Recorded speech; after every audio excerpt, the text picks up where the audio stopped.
What's going on, everyone, and thank you for stopping by the channel. Today's project is this Ryobi string trimmer, and for once the problem is pretty obvious.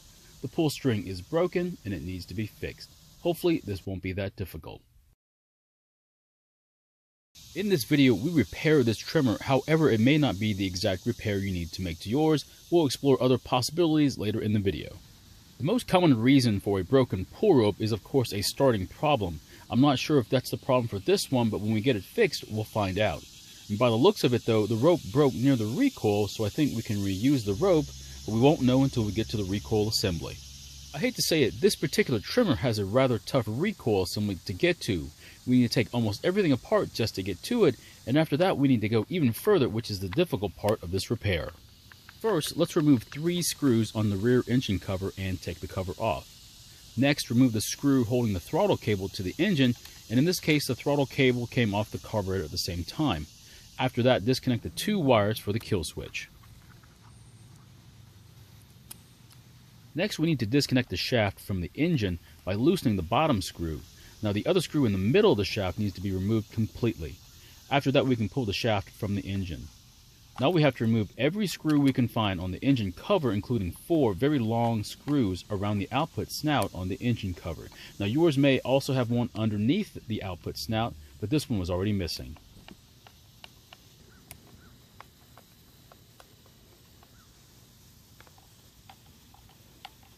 After all the screws have been removed, we can now slide the cover off the engine. Once it's completely free, we can now see a very complicated assembly on the front of the engine. Now this is the part that's really tough about this whole entire repair. The recoil assembly is sandwiched between the engine and the clutch assembly. Now the clutch bell is still on the plastic cover if you ever need to replace it. Luckily we don't need to, so let's move on. So the problem is that we need to spin the clutch assembly off the output shaft without spinning the engine. We'll need to lock up the engine, so the cheapest and easiest thing to do is to remove the spark plug and stuff some rope inside the spark plug hole. Now you can install a long bolt to do the same thing, but I don't want to damage the top of the piston. You could even use the pull rope if you want to. Just remember to have the piston halfway up when you stuff the rope.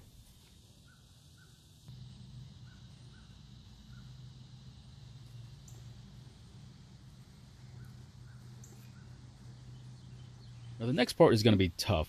Normally I would use a special tool to engage the clutch, but I'm going to use a large adjustable wrench instead. Just grab it in the middle the best you can and spin it according to the marks shown on the clutch.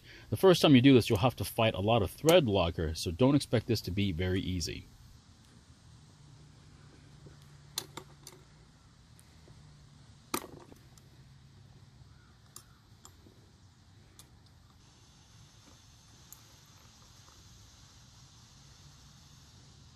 Now that it's off, you can see the markings on the clutch that show which way we were supposed to turn it. At this point, we can remove the recoil assembly along with an aligning plate, which we'll leave with the engine.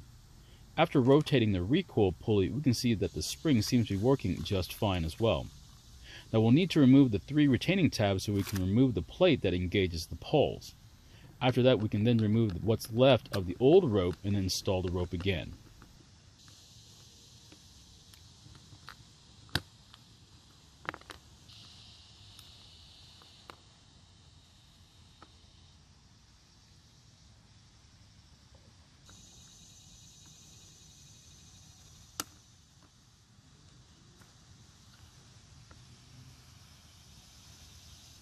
Now since the end of the rope is frayed, we'll need to melt it with a lighter first. You may not have to do this part, but it makes pushing it through the hole in the recoil a lot easier.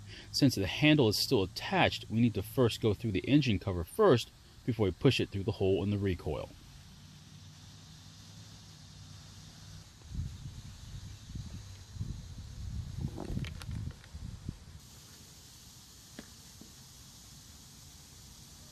You need to separate the recoil pulley from the section that has the spring to feed the rope into the pulley. Once the rope is through the hole, all we need to do is make a very tight knot so the rope won't go back through the hole again. Pull the knot against the pulley and then replace the pulley back onto the spring section. Now it's time to wind the spring using the rope itself.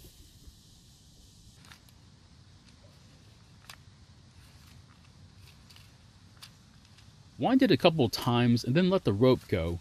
and see if all the rope will wind itself onto the pulley.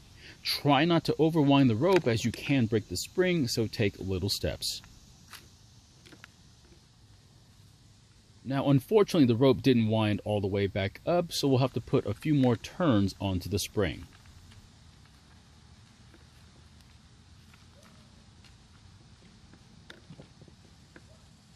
Now that looks like it worked. All the rope is being wound back up onto the pulley, so let's put everything back together again. Now replace the pole engagement piece over the recoil pulley and the retaining plates as well. While making this video, I realized that I had made a mistake. I should have moved the rope on the left side of the post instead of the right side of the post. After that, attach the aligning plate to the recoil assembly and then put it back onto the engine.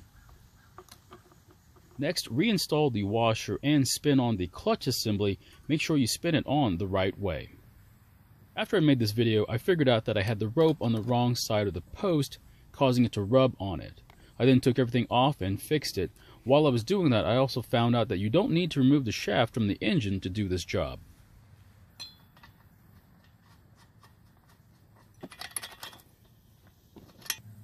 When installing the front cover, make sure the longer part of the aligning plate is pointed towards the top, towards the spark plug. The aligning plate keeps the recoil from rotating when you pull the rope. Make sure when you stab the front cover that you seat it properly before you put the screws on as well.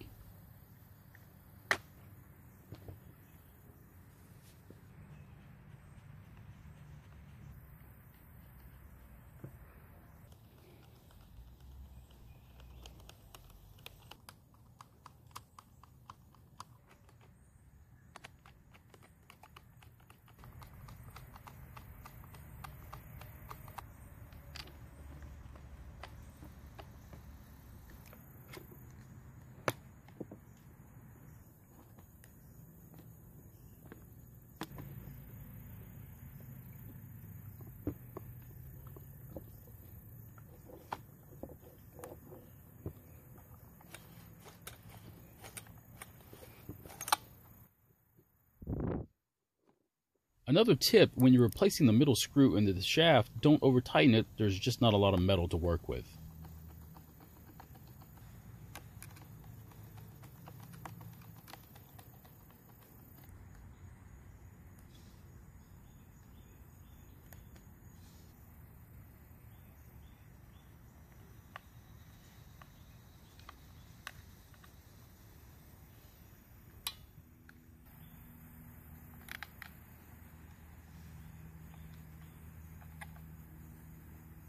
Now, there are a couple of holes in the throttle plate on the carburetor, so make sure you test the throttle first to make sure you have yours located in the correct hole.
Well, it looks like it's having a hard time running off of choke, and if yours is having this problem as well, please follow the link in the description to see a video where I fix this very problem.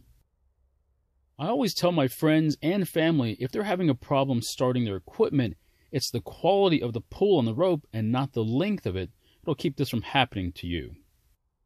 So my question is, would you tackle this difficult of a repair, or would you just say, it's beyond my comfort zone, I don't want to mess things up, I'd rather pay a professional to do it?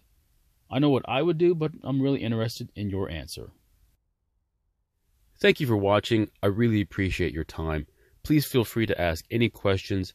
and I hope to see you in my next video.